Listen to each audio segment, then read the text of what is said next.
इसी बीच एक बड़ी और अहम खबर की, तो इस वक्त की बड़ी खबर सूत्रों के हवाले से ये बड़ी खबर है, सीएम नीतीश कुमार आज इस्तीफा दे सकते हैं। तो ये बड़ी और अहम खबर हम आपको बता रहे हैं। कांग्रेस में भी टूट की चर्चा अब तेज हो गई है, हालांकि पहले से ही ये संभावनाएं नजर आ रही थी। तो सूत्रों के हवाले से ये बड़ी और अहम खबर हम आपको बता दें कि नीतीश कुमार आज ही इस्तीफा दे सकते हैं। तो कांग्रेस में भी टूट की ये चर्चा अब तेज हो गई है। तो ये बड़ी और अहम खबर इस वक्त की आपको बता दें, सूत्रों के हवाले से ये बड़ी खबर है, नीतीश कुमार आज इस्तीफा दे सकते हैं। तो सीएम नीतीश कुमार आज इस्तीफा दे सकते हैं। कांग्रेस में भी टूट की चर्चा तेज हो गई है, हालांकि इससे पहले कई दौर की मीटिंग हुई है, कई दौर की वार्ता हुई है, उसमें कोई निष्कर्ष नहीं निकला। खबर ये बिहार में सियासी हलचल कहीं ना कहीं अब तेज है, नीतीश कुमार इस्तीफा दे सकते हैं। आरजेडी ने भी विधायक दल की बैठक बुलाई है। अब उससे पहले ये अनुमान लगाए जा रहे थे कि शायद जो बैठकें चल रही थी, लगातार ये बैठकों का दौर देखने को मिला था, तो उसमें कोई फैसला निकल सकता है। लेकिन ये बड़ी खबर सूत्रों के हवाले से।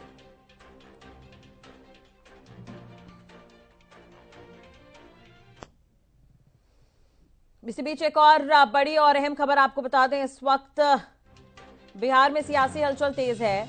आरजेडी ने विधायक दल की बैठक बुलाई है। तो दोपहर 1 बजे विधायकों की ये बैठक बुलाई गई है। तो ये बड़ी और अहम खबर, बैठक में बड़ा फैसला लिया जा सकता है। तो बिहार में सियासी हलचल तेज है, आरजेडी ने भी बैठक बुलाई है। तो ये लगातार बैठकों का दौर देखने को मिल रहा है। इससे पहले भी बैठकें हुई थी, लेकिन बैठक में शायद कोई निष्कर्ष नहीं निकला। यही कारण है कि सूत्रों के हवाले से ये बड़ी खबर मिल रही है कि नीतीश कुमार इस्तीफा दे सकते हैं। वहीं दूसरी तरफ आरजेडी बैठक आज करने वाली है, तमाम विधायकों के साथ बैठक करने वाली है आरजेडी। हरियाणा न्यूज के पॉलिटिकल एडिटर अमित तिवारी जी हमारे साथ जुड़ गए हैं ज्यादा जानकारी के लिए। अमित जी, एक तरफ सूत्रों के हवाले से ये खबर मिल रही है कि नीतीश कुमार आज इस्तीफा दे सकते हैं, वहीं दूसरी तरफ आरजेडी बैठक करने वाली है विधायकों के साथ। किस तरह से देख रहे हैं आप इसे? कई दौर की बैठक पहले भी हमने देखी थी, साफ कोई निष्कर्ष निकला नहीं। तो क्या हम मानकर चले बिहार की राजनीति को देखते हुए? निश्चित रूप से राष्ट्रीय देखिए, सबसे अहम बात यही है कि राजनीति में कुछ भी स्थायी नहीं है, न दोस्ती न दुश्मनी। और इसी का एक जो प्रमाण है, इसी का एक उदाहरण है, वो बिहार ने एक बार फिर सेट कर दिया है।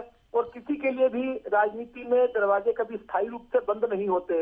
ऐसा ही बीजेपी की ओर से भी संकेत दिया जा रहा है, क्योंकि देखिए जिस प्रकार से जेडीयू की वापसी हो रही है और नीतीश कुमार जिस प्रकार से अपना वापस से एनडीए में जोड़ रहे हैं अपनी पार्टी को, तो ऐसे में लग रहा है कि कुछ बिहार में जो सियासी हलचलें जिस प्रकार से तेज है, एक नया ही समीकरण बैठा हुआ दिखाई देगा। और सबसे अहम बात है कि अब तेजस्वी यादव क्या करेंगे। अगर महागठबंधन अपनी तरफ से स्थिति दिखाएगा तो भी उनके पास बहुमत नहीं है बीजेपी के मुकाबले में। और जो एनडीए की अगर बात करें, जेडीयू उनके साथ मिल जाती है, तो उसके बाद उनकी सीटों की स्थिति अगर बात करें तो बिहार की 243 विधानसभा सीटों में से देखिए बहुमत के लिए 122 चाहिए। तो ऐसे में स्थिति सुखद है एनडीए की भी, नीतीश के लिए भी। लेकिन नीतीश के लिए मुश्किलें जरूर रह सकती है। एनडीए में यह कहना तय है कि वहां उन्हें अब शर्तें जो है बीजेपी उनकी शायद उतनी पहले जितनी शर्तें न माने। लेकिन बिहार में आज का दिन और कल का दिन बड़ा महत्वपूर्ण है।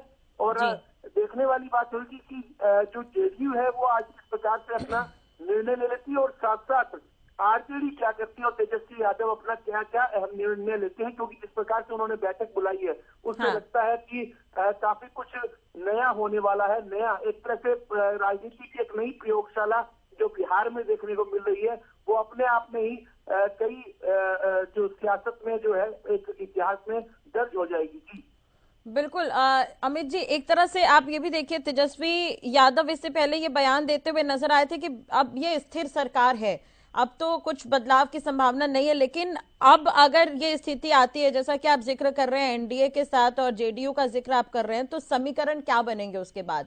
क्या तख्ता पलट संभव है? तेजस्वी यादव हालांकि दावा कर रहे हैं कि तख्ता पलट हम नहीं होने देंगे। जी, निश्चित रूप से तख्ता पलट लग रहा है। मैंने जैसे बताया कि जो बिहार विधानसभा की स्थिति है, उसके मुताबिक अगर जेडीयू बीजेपी से हाथ मिला लेती है और साथ साथ उनके दूसरे सहयोगी हैं, तो ऐसे में बहुमत के लिए जो 122 सीटें चाहिए, लेकिन उनके पास बहुमत 127 का पहुंच जाता है। और ऐसे में जेडीयू अपने जो INDI गठबंधन के दूसरे अगर सहयोगियों की बात करें उनको मिला लेती है, तब भी बहुमत का जादुई आंकड़ा नहीं छू पाती, 115 तक की सिमट जाती है। तो ऐसे में सत्ता पलट को वो रोक नहीं सकते और ऐसे में संभावनाएं लगाई जा रही हैं, कयास लगाई जा रही हैं कि कांग्रेस भी टूट रही है। तो इस तरह से अगर इस प्रकार की तोड़फोड़ हो रही है तो निश्चित रूप से जो NDA गठबंधन है वो मजबूती से बिहार में सत्ता पलट कर देगा और उसे कोई रोक नहीं पाएगा। एक नया प्रकार का समीकरण जो है वो यहाँ देखने को मिल सकता है और सियासत में सब कुछ जायज है।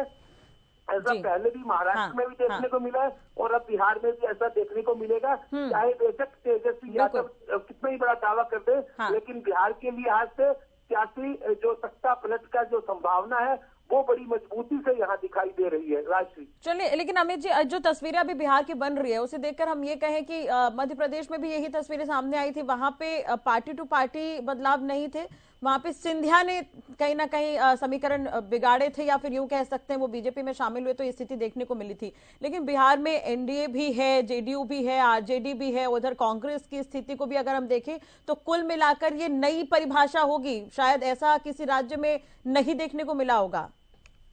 निश्चित रूप से राजश्री, आपका कहना दुरुस्त है कि इस प्रकार की जो स्थिति है वो मैंने जैसे पहले बताया कि इतिहास में यह समीकरण दर्ज हो जाएंगे, जो नई तरह की संभावनाएं बन रही है।